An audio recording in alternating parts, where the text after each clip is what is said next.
In one experiment, a psychologist put two complete strangers in a room together.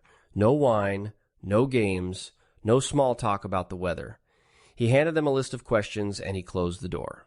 45 minutes later, some of those strangers felt closer to each other than to people they had known for years. One of those pairs ended up married. Most people believe closeness takes time, months of coffees, years of slowly letting someone in, but the science says something almost uncomfortable.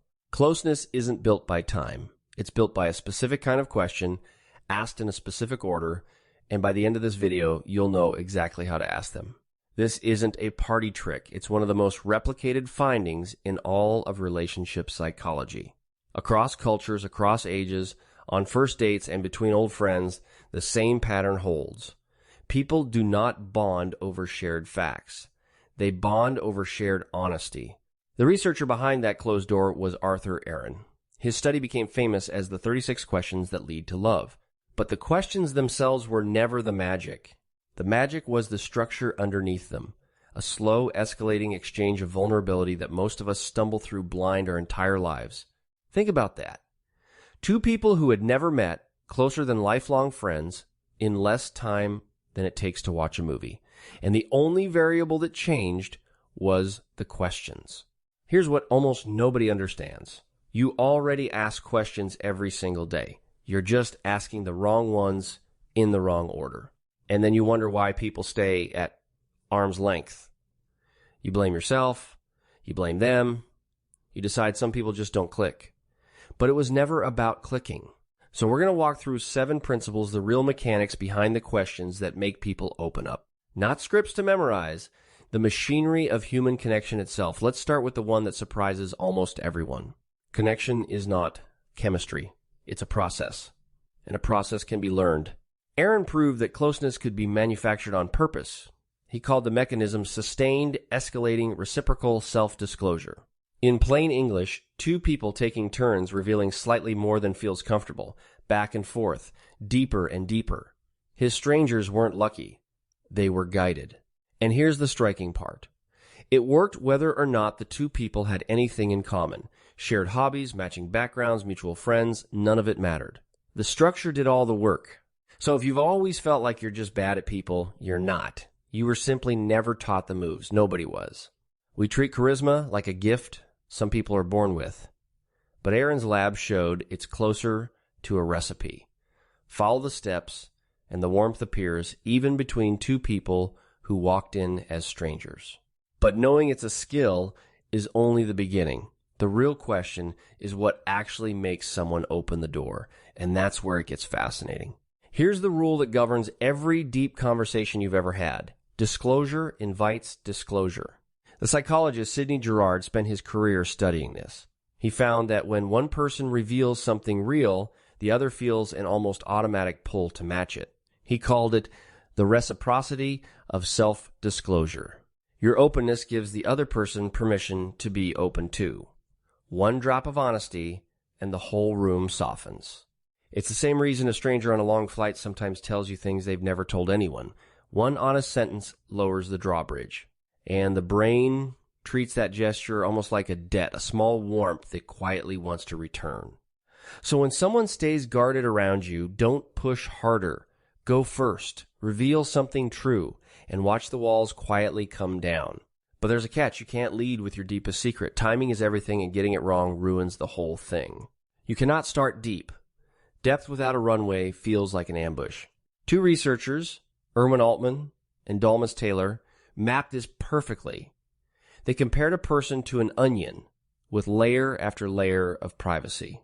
Real closeness peels those layers one at a time surface, then opinions, then fears, then core. Aron's list did exactly this. It opened with playful questions and slowly, gently escalated toward the soul.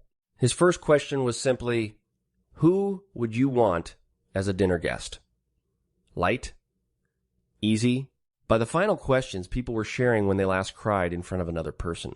Same conversation, but each rung of the ladder made the next one feel safe. So don't ask a stranger about their deepest regret. Ask what makes them laugh first. Earn the next layer before you reach for it.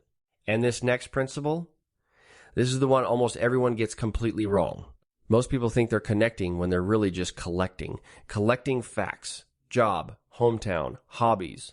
Harry Reese and Philip Shaver studied what actually creates intimacy, and it wasn't information at all. It was feeling understood. A person opens up not when they're questioned, but when they sense you genuinely care about the answer. The words, "What do you do?" build nothing. The words, "What do you love about that?" build a bridge. They called it the intimacy process, a loop where you disclose, "I respond with care," and you feel seen. The magic isn't the question. It's the sense that behind the question, someone is actually reaching for who you really are. So stop gathering data about people. Start getting curious about their meaning. Ask why it matters to them, not just what they did. That single shift changes everything. But before we go further, I want to say something to you directly. If you're the kind of person who actually thinks about how people connect, who wants real closeness, not just polite conversation, and you've made it this far, that tells me something about you. It would mean a lot if you hit subscribe. We put out videos like this every week, real psychology, explained in a way that actually makes sense for real people. Now back to the part that most people never realize they're getting wrong. It's the difference between an interview and an intimacy. Here's the part that doesn't get talked about nearly enough. You cannot interview someone into loving you. Brené Brown spent years researching connection, and her conclusion was blunt. Vulnerability is the price of admission. You don't get to demand someone's heart while hiding your own. Every question you ask is really an invitation, and an invitation only works if you're willing to walk through the door too. This is where most people freeze. They'll ask endless questions precisely so they never have to answer any, but a one-way question feels like a spotlight, not a hug.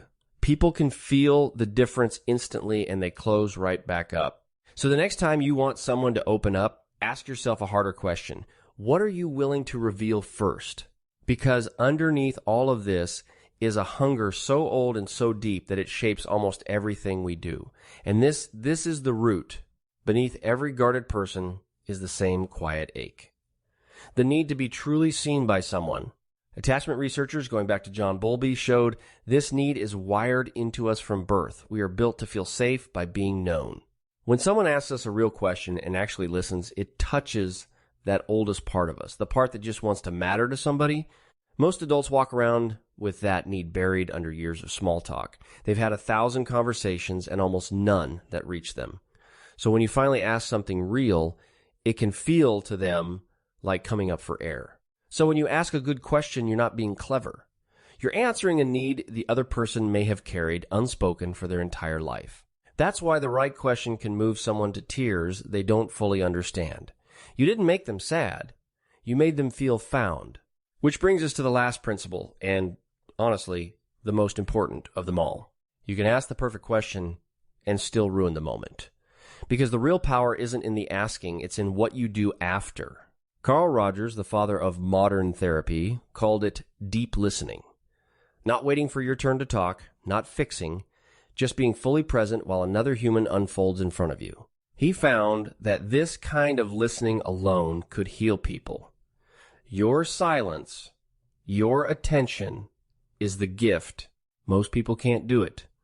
The second the other person pauses, they jump in with their own story or advice or a joke to break the tension. But that pause is sacred. Sit in it, and people will tell you things they didn't even know they carried. So ask the brave question, then close your mouth, hold the silence, and let them fill it. That's the moment closeness is actually born. Do that, and 45 minutes really is enough. So think back to those two strangers in that room. No history, no shared past, just a list of questions and a willingness to go first. What they discovered is something you can use with anyone. Closeness was never about how long you've known someone. It's about how honestly you're willing to meet them. The person sitting across from you at dinner tonight is one brave question away from feeling truly seen. So is the coworker you've nodded at for years. The distance between strangers and closeness is smaller than anyone told you. Ask for meaning, not facts. Go first. Move one layer at a time, and when they finally open, be quiet enough to truly hear it. None of this requires charm. It requires courage. The courage to ask something real, and the patience to sit still while someone answers. That's the whole secret. Not a script, a willingness to be brave and warm at the same time. Because everyone around you is quietly waiting for someone brave enough to ask the real question. Maybe this whole time, that person was supposed to be you. If you want to go deeper, I put together a video on the psychology of why people pull away just when you get close, and I think it'll hit just as hard. It's right here when you're ready.